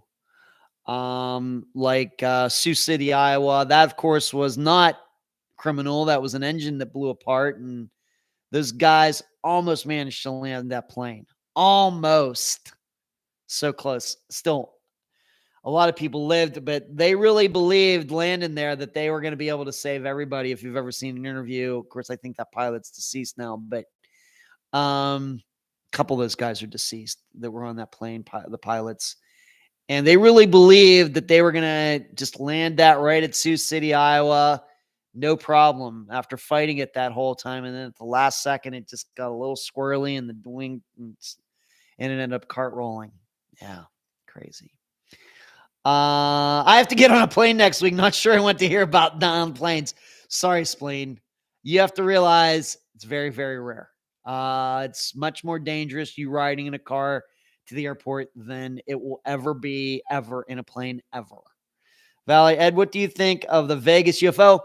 I'm glad you asked, Valerie, because we're going to talk about that next. Thank you for setting it up. It's almost like it was planned.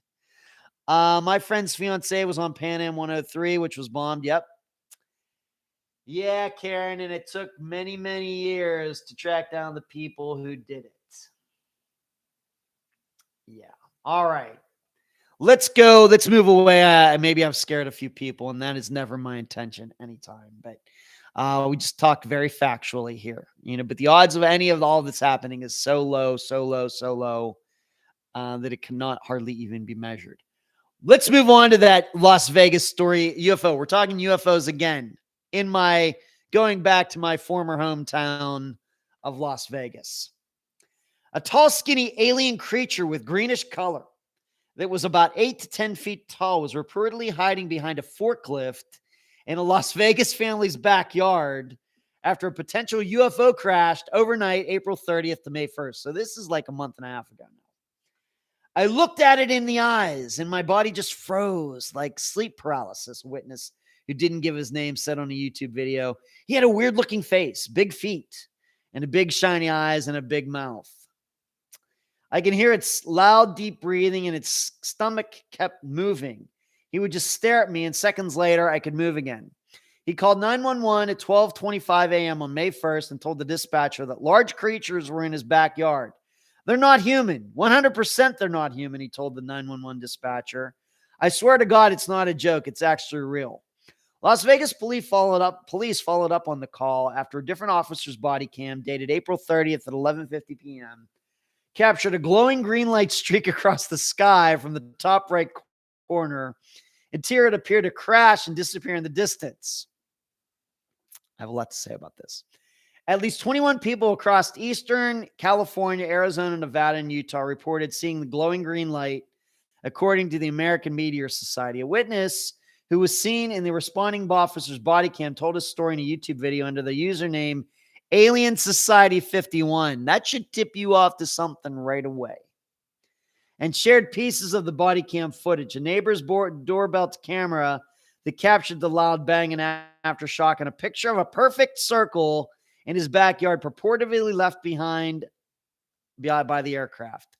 The witnesses said he and his brother were working on his car in the backyard around midnight on May 1st when he heard something fall from the sky. I turned around and saw a big light falling from the sky, and moments after, I felt a big impact and a bang. When the impact happened, it was like a shockwave. It was all blurry, not my vision, only the backyard, and I heard thousands of footsteps around me. A couple seconds later, the footsteps were gone. He called 911 and the recording was released to the media. There's like an 8-foot person beside it and another one inside. It has big eyes and looking at us, and it's still there. In my backyard, I swear to God, this is not a joke. This is actually, we're terrified. The dispatcher clarified what the emergency call was about. So there's 2 people, there's 2 subjects in your backyard. Correct, and they're very large. They're like 8, 9, 10 foot. I don't know. They look like aliens to us. Big eyes.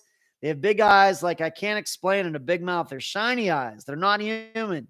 They're 100% not human. A responding officer is seen in the body cam footage asking what the witnesses saw and told them his partner saw the same thing. George Knapp, a renowned journalist, being that I lived in Las Vegas for 13 years, he is not a renowned journalist. He's a kook who has broken some of the biggest UFO-related stories. He hasn't broken any UFO-related stories because no UFO story have ever been identified as being UFOs. Or he hasn't broken UFO stories because there's no proof that UFOs exist. All right? You can't break something that doesn't exist. He said that he's spoken to the family over the last 4 weeks and didn't detect a hint of a hoax. Okay. Metro Police took it seriously. The officers responded to the 911 call, interviewed the 3 witnesses, and it found them to be sober and credible, Knapp said. Knapp said. The police didn't say that. Knapp said that. George Knapp, kook. They searched the backyard, looked for physical evidence, canvassed the neighborhood for more witnesses, then returned later that day for a follow-up. We held multiple conversations with the family over the 4 weeks and didn't detect a hint of a hoax, but what really happened, we don't know. And authorities still don't know exactly crashed in Las Vegas that night, but there's evidence that something happened. I know some people are not going to believe this, the witness said in the YouTube video, but this is what happened to me. All right. So here's something we have to remember. So these guys were just out in their backyard working on their car. Something happens. They see aliens. And the guy goes to YouTube and actually, I don't know, what are the odds that a person who comes up with this story has a YouTube handle with Alien Society 51? What are the odds that a person who has a YouTube channel called Alien Society 51 is somebody who saw an alien? What are the odds? You know, he doesn't have a YouTube channel about accounting. He doesn't have a YouTube channel about engineering. He doesn't have a YouTube channel about like Doug DeMuro talking about cars. He doesn't have a YouTube channel that's about missing persons cases. No, he has a YouTube channel about aliens, and he just happens to see aliens. What are the odds? This now, I will admit something. I am actually open to the idea somehow. No, I'm not open to it now. But when I first read this, I was like, are we sure this isn't some sort of Blair Witch marketing going on? Maybe some of you remember this if you're too young. But back when the Blair Witch Project came out in 1999, I was just getting into independent filmmaking. I had quit at 7-Eleven. I got involved with the Cinevegas Film Festival. So I ended up getting into like filmmaking and independent filmmaking, and just at kind of the right time that the Blair Witch Project came out. And if you'll remember, the way that movie was marketed was that it was real, that these 3 kids went missing. And then sometime later, these video VHS tapes, that's how old this is, were found out in the woods. And then somebody got them put together, this all together. And that was the movie. That's how it was marketed. It was the first, what I would call first internet viral marketing campaign. I remember it like it was fascinating. And believe it or not, I still think that's a spectacular movie. I mean, just the way they did everything, just to be able to put something together like that is amazing. And it also is probably not a coincidence that I'm fascinated by it, because the filmmakers got their idea from In Search Of, probably the show that originally got me into disappearances back in the 1970s. That's true. They got their idea from the show In Search Of, because these guys were like, right around my age. But I started thinking, is this something like that? Is it something where this looks like the body cam, like the video of a body, camera that a cop will wear, but it could be, you could create something easily on your Mac to look exactly like that with the same font and everything else. And I'm like, could this be some sort of marketing for some upcoming independent film about aliens? That was the first thing that caught my mind. That's the first thing that hit me. But now that Metro has come out, and Las Vegas Metro, that's the local police, Las Vegas Metro is talking about all of this. Obviously, those body cam things are real. They're not fake. They're not spoofed. They are real. And then it was then that I discovered that what are the odds that this guy who's claiming he just happens to have this YouTube page that's called Alien Society 51 or whatever it's called, or maybe he just created that. Maybe that channel didn't even exist. And so in creating this YouTube channel so he can talk about it, he calls it Alien Society 51. Either way, it's so hokey. It's so hokey. The problem is you just can't put anything past anybody these days. There are just so many people clamoring for attention. They will do anything. It's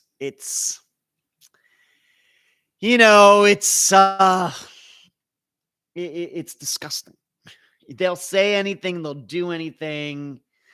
And as I continue to blame it on reality TV, which goes back to the late 90s, and if I really, really, really wanted to get particular, I think it goes back to that show Jackass that was on MTV way back in the day, where that guy, all he had to do was do all of these stupid things and, put himself in danger and eat things and break legs and break arms and everything else.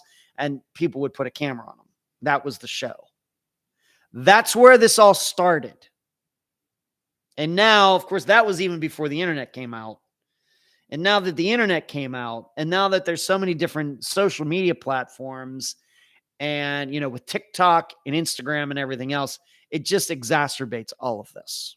Granted, for what I do, the internet is fantastic. And being able to use it in a constructive way to help people. Most people do not use social media that way. And I can't, how do I put this? There are a lot of people doing what we would call regular jobs out there who would much rather have their own YouTube channel doing crazy stuff or be an influencer and everything else. And it's really something that is undermining our culture, at least here in the United States. I'm an accountant, but I'd really instead love to be an Instagram influencer. I'm an engineer, but I'd really like to have a TikTok channel with 1 million followers where I, don't do engineering. I do crazy stuff on there. So this is also what I think about when I think about a story like this, that people will just say and do anything. Now, of course, I'm biased. I don't believe in UFOs. I don't believe in aliens and everything else. But like I said, I keep trying to calculate what are the odds that somebody who sees an alien would already have a YouTube channel or have a YouTube channel that says Alien Society of 51. It's not, for example, buddy John Lorden. It wasn't John Lorden with the John Lorden brain scratch Lorden Arts channel that saw aliens. It wasn't Agad Mador, who has a fantastic chess channel. It wasn't he who saw aliens, who then got on his chess channel to talk about aliens. It wasn't Doug DeMuro, who, drives fancy cars and does these reviews and everything, who saw an alien and then gets on his car channel to talk about aliens. No, it just happens to be a guy who already has an alien channel that says he saw aliens. Oh my goodness, it's so funny. Before I go on, I want to see what everybody's saying here. Valley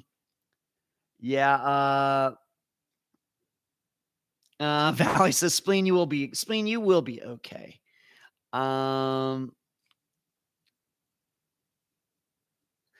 Rockford says it's a cautionary tale, kids. Take it easy on the mushrooms. Somebody's smoking something. Sheree says, rumor has it that an LA law enforcement officer making a stop caught it. Yeah, that's in the article. And then had his guy call 911 to report aliens in the backyard. Oh, then the policeman had the guy call 911 to call. I see. Well, let's hope that's not the situation, Sheree. Let's really hope that's not what happened. Charlotte, you leaving us? Okay, Charlotte. Thanks for joining in tonight. The odds are on the same as two guys outside at midnight fixing a car. Deborah, I have to admit, back in my gearhead days of drag racing and everything, you might have caught me under my car or something at midnight. Maybe. So, but yeah. Especially, considering how hot it is in Vegas, even at night, what are you doing? I love the way they did Blair Witch. The mockumentary they made to accompany the film was amazing. Rockford, the Blair Witch Project was a spectacular movie. The theater I went to was rowdy at the beginning and totally silent at the end. Yeah, I remember going to see it in the theater. I went to see it with this guy, Ron, who worked with me at the film festival, and his girlfriend, whose name I forget. I think she was a stripper, I think. And the place was packed. And I remember it was 1999, and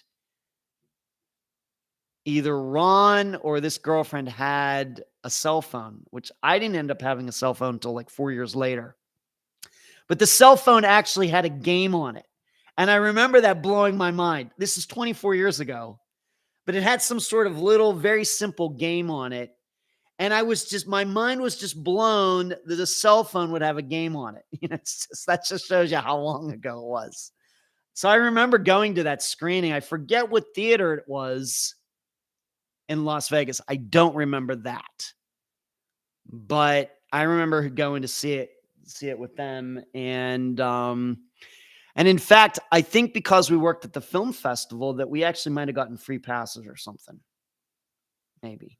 I remember it like it was yesterday, but I don't remember where it was. I just remember I think I went and saw that in the theater like 3 times after that night. So I like saw it like 4 times in the theater.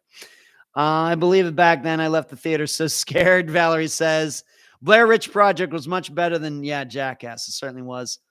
Deborah says I believe in UFOs, but not in 10-foot aliens. Rockford says I'd like to see Ken Main's reaction to someone reporting an alien sighting. That's funny. Marty, I would pay to hear Ken's reaction. Veronica, Ed, did you hear about the kids who survived 40 days in the rainforest? I did, Veronica, but I'm not going to get to it tonight. They're very fortunate. Cranky, I think a lot of this newer UFS stuff is a bunch of highly intelligent college kids doing fun stuff in their free time. Reminds me of that 80s film, Real Genius. Wow, Cranks, you are hitting me. You're hitting me in the feels, Cranks 99 or Cranky 99. Real Genius, fantastic movie. That movie is so good. Val Kilmer, so good. So good. I wish my college days would have been like that. I don't talk about my college days because I didn't really have a very good time over those 4 years. I wish my college years would have been like that. That would have been kicking some butt. Love that movie. Have it on DVD. Have loved it since the day that it came out. I'm not sure I agree with the rest of it, and that's totally fine. But you're hitting me in the feels with the Real Genius, Cranky 99. Nicely done. I do want to bring this up regarding UFOs and everything. Now, you should know something else. That story that I just read was from a national news website. Just within the last 3 or 4 days. Now, what is really funny about this? Now, you have to remember, you saw the date. It was like April 30th, May 1st is when this happened. The national news is only covering it now. It's only getting to the national news now. Now, what's funny about this? If you go to the Las Vegas Review-Journal, which I continue to say is like the best news website in the United States, like at least for like city news. I've always thought that from when I lived there. Always great, very well laid out, good writing, interesting stories, and everything that cover a lot of stuff in Las Vegas. To this day, they do a fantastic job. Do you know there's not one story on the Las Vegas Review-Journal's website, like on their front page, about this at all? That should also tell you something. Here, the national news is, oh, look at this. But the local news is like, they've already, local news has already moved on. That should also tell you something about the veracity of all this. Now, on that point, I had, for any of you who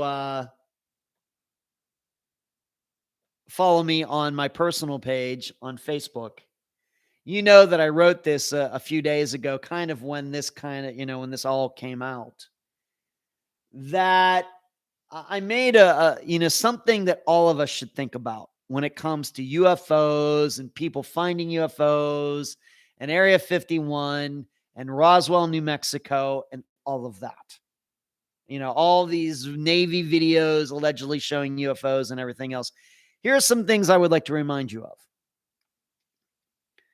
Back in whatever year that was, 2012 or something like that, right around there, when SEAL Team 6 went into, Pakistan and killed Osama bin Laden. I think that they were, I think they were supposed to abduct him, but they picked up guns and they ended up killing him.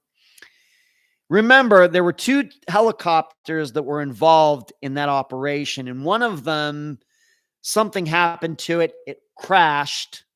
Everybody survived. It kind of like a hard landing, hit a wall or something. Everybody, of course, lived.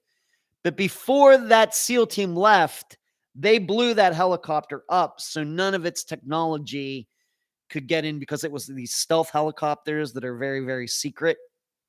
And, the thing about it, helicopters is, I even know living here, you can hear them. They're so loud from miles and miles away. Well, they've been working on ways to kind of quiet them. And so before they left, they blew that helicopter up so nobody could get their hands on any of the, real secret stuff.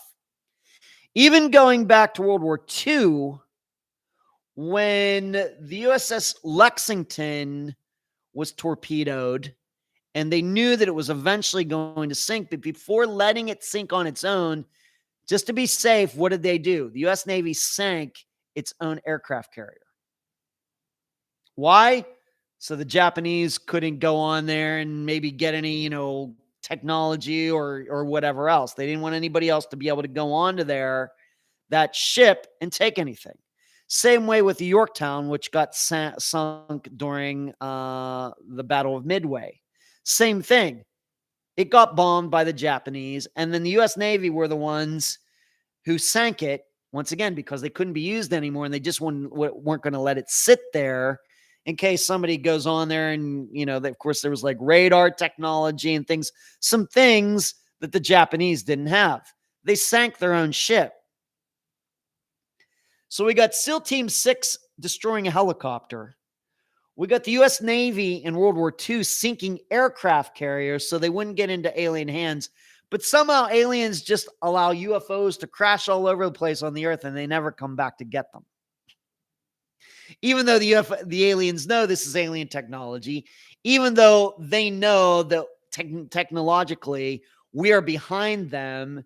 But I think any sort of species, race, or whatever you want to call it, being, animal, or whatever, would worry about, technology getting into the hands of an inferior civilization. And it's, that's even one of the themes of Star Trek. This is one more reason why I dispute all of this stuff. Why I think all of it is crap. Roswell, New Mexico, Area 51, Las Vegas, here, there, everywhere.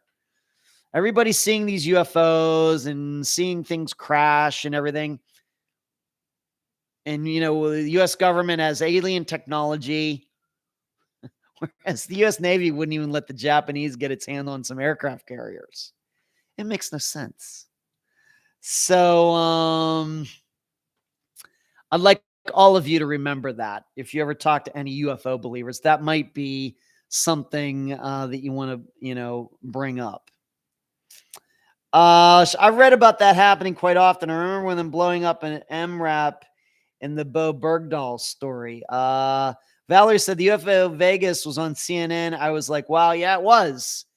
And like I said, Valerie, it seems like the national news stations have just picked this up within the last week. This actually happened at the end of April. And they're acting like this just happened. Should tell you something. I know of only one UFO captured. Yeah, well, as you probably suspect, Deborah, I don't think any, UFOs have been captured. I think that, Roswell, New Mexico, I've convinced myself it was just a tourist thing. They wanted to bring tourism to their town, so they came up with the story that UFO crashed there. Charlie, Sheree, my question is, with all the technology, why didn't any one of them get their picture or video? Everything is recorded now. That's a good point, too. That's certainly a good point. Everybody going around with their cameras and everything else, everybody taking pictures of what they eat, but no pictures of any aliens. My problem with believing UFOs is the idea that the government could keep a secret that effectively. Well, I guess you might say the counter to that is it doesn't seem they have kept the secret effectively, being that it seems like so many people believe the government actually has UFOs.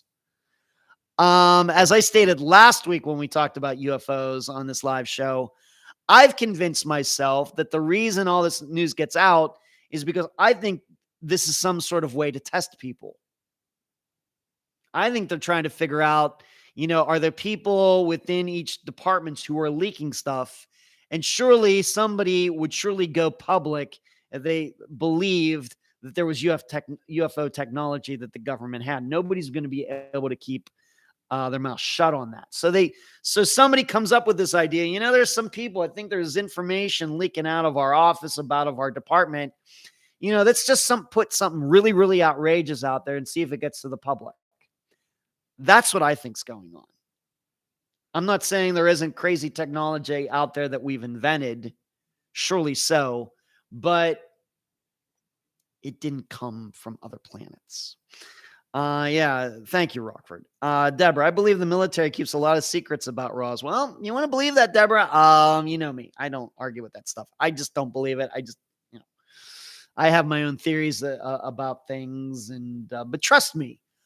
If I ever see anything that I think is an alien object from another planet, I will be honest about it. I won't try to cover it up just to protect my own ego. And I will say, you know what? I was wrong. There really is something going on. I will tell all of you that if that ever happens.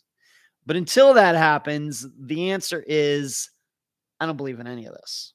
Hello, Fairy Magic. You're getting in right at the end. But still, thank you for joining us tonight.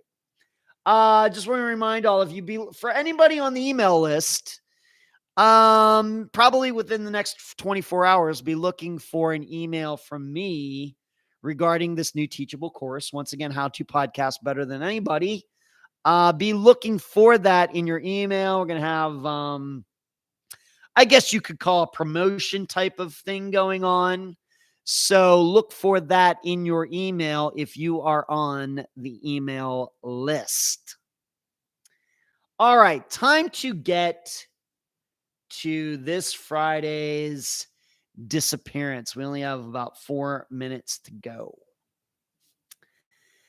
This Friday, we're going the whole way back to 1971. I would have been just over a year old. We're going back to early October. We're not sure on the date.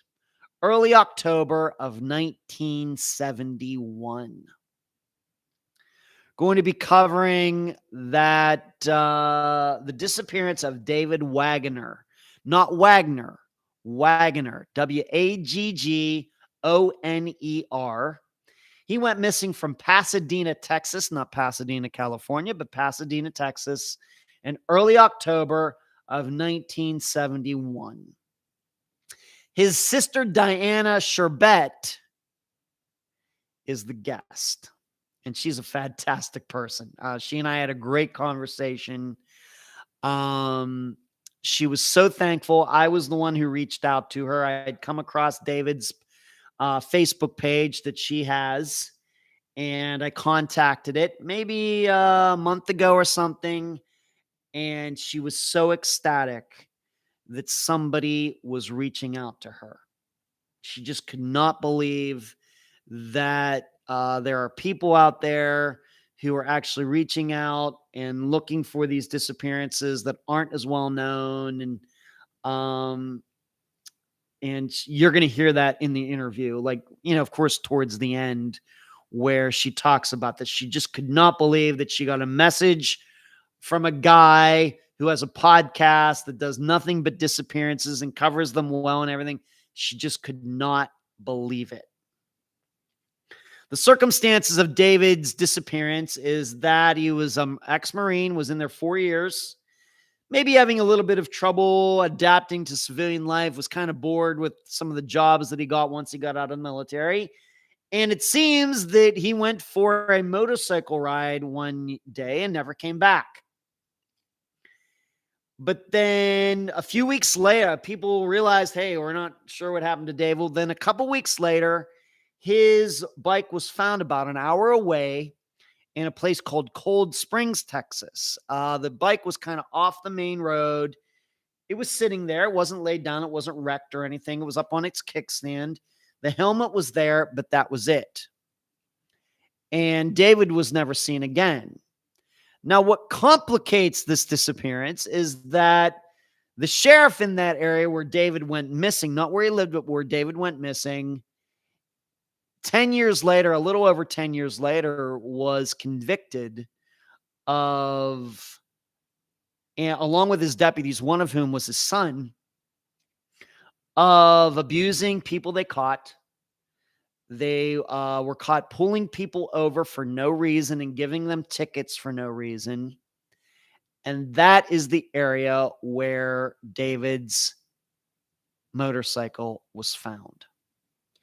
And the title of this episode, we're going to go back, if it's going to be early 70s, and it's a story about a motorcycle person, a guy on a motorcycle was missing.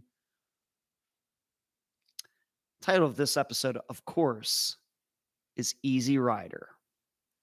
So that will be this Friday. David Wagoner, early October 1971. He's missing from Pasadena, Texas, but his bike was eventually found in Rock Springs, Texas, and his sister Diana is the guest. And the title of the episode is Easy Rider. So that's all I have for you tonight. Great show. Tonight, I thought so anyway. Of course, I'm biased. But thank you for that, Rockford. And thank you, MT. Good night, Jasmine. Everybody, keep your heads on swivels. Thank you all for tuning in. Remember, give this video a thumbs up before you're done. If you're listening to this as a podcast, remember to give this podcast a nice review wherever you are. That's all I got. All of you will hear me on Friday. And I hope everybody has a beautiful week. And remember, don't forget, Father's Day this Sunday. Good night, everyone.